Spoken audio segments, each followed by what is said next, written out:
En 1974, Estados Unidos quedó impactado por el asesinato de una familia completa en un pequeño pueblo llamado Amityville, ubicado en Long Island. Todo comenzó cuando uno de los hijos del matrimonio de feo, Ronald, disparó a sus padres y 4 hermanos mientras dormían en el interior de su propia casa. Ronald en ese momento tenía 23 años y la noche anterior al homicidio había drogado a sus víctimas para poder ejecutar bien su plan, que consistía en fusilarlos uno a uno en sus respectivas habitaciones. El muchacho disparó a todos por la espalda, a excepción de su madre, quien fue descubierta con una bala en la cabeza.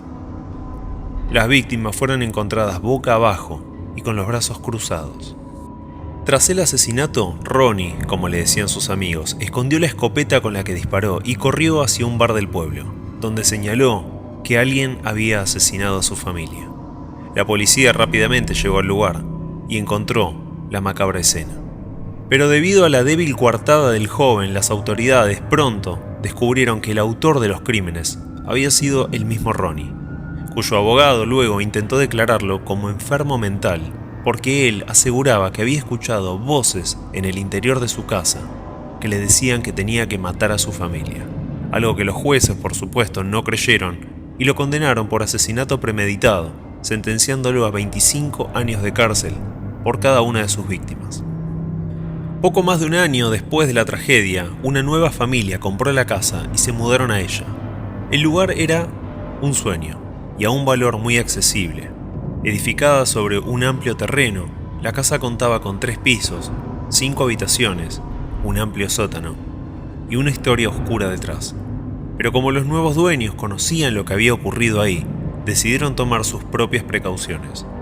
Cuando George y Kate Luz llegaron al lugar junto a sus 3 hijos, llevaron consigo a un sacerdote para bendecir la propiedad. Pero según cuenta la historia, apenas el hombre pisó el lugar, una voz proveniente del inmueble le gritó «fuera de aquí». Esa sería la primera de muchas muestras de actividades paranormales que se vivieron en esa casa. Ruidos, olores y manchas desconocidas aparecían por toda la casa. Siendo el más afectado el padre de la familia, George no podía dejar de sentir un gran frío que lo hacía pasar horas y horas frente a la chimenea. Además, poco a poco, comenzó a despreocuparse de su aspecto personal y se volvió un tanto malhumorado y extraño. En tanto, la hija menor, Melissa, comenzó a tener una amiga imaginaria llamada Jodie, casualmente, igual que una de las víctimas de Ronnie. La presencia de esta figura se hizo cada vez más fuerte, e incluso llegó al punto en donde otros pudieron verla. La familia vivía con un gran miedo, así lo relató años después Danny Lutz, uno de los hijos de la pareja, quien en ese momento tenía tan solo 9 años. Yo no sabía nada de lo que había pasado ahí hasta el día que entré a la casa. Mi mamá nos dijo, hay algo que quiero que sepan. Acá hubo una familia que fue asesinada. Ella nos preguntó si nos molestaba, pero cuando uno tiene esa edad apenas sabe lo que es un asesinato, así que no nos importó. Yo creo que el mal puede manifestarse en cualquier manera o forma que elija, y yo estoy seguro de que fuimos una víctima de eso. Mi mamá solía decir que las cosas buenas le pasan a la gente buena y que las cosas malas le pasan a la gente mala, pero a veces esto se invierte y las cosas malas también le pasan a la gente buena. Con el paso de los días, no solo los olores, ruidos y manchas comenzaron a preocuparlos. En una ocasión encontraron más de 500 moscas, un enjambre, en una habitación. Y en otro momento, según reveló Danny, vio una criatura de aspecto maligno y raro en la ventana del dormitorio de su hermana menor Melissa. Pero las cosas realmente se salieron de control cuando Danny y su hermano levitaron de la cama. Los dos nos despertamos y nuestras cabeceras y pies estaban aplastándonos y golpeándonos uno al otro en el techo. Después de eso, mamá nos dijo, vayan a preparar su maleta, nos vamos a la casa de la abuela, vamos a salir de acá. Yo no sabía en ese momento que jamás regresaría a la casa de Amityville.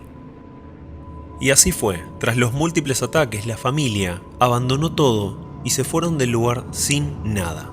Los medios de comunicación, por supuesto, se enteraron de lo ocurrido y decidieron cubrir la noticia, lo que hizo que el pueblo dudara de las palabras de la familia, ya que aseguraban que solo buscaban dinero.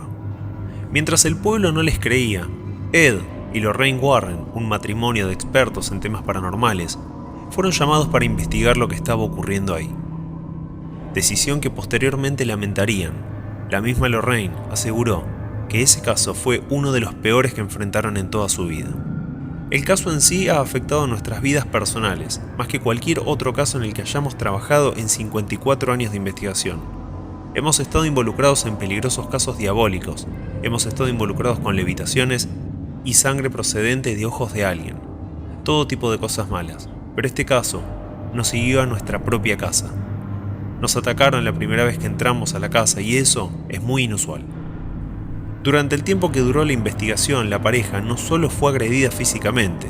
Ed, por ejemplo, fue lanzado al piso varias veces mientras rezaba o realizaba provocaciones religiosas, sino que también fueron atacados espiritualmente, ya que aseguraban haber sentido una presencia demoníaca y haber visto incluso los cuerpos de la familia de Feo.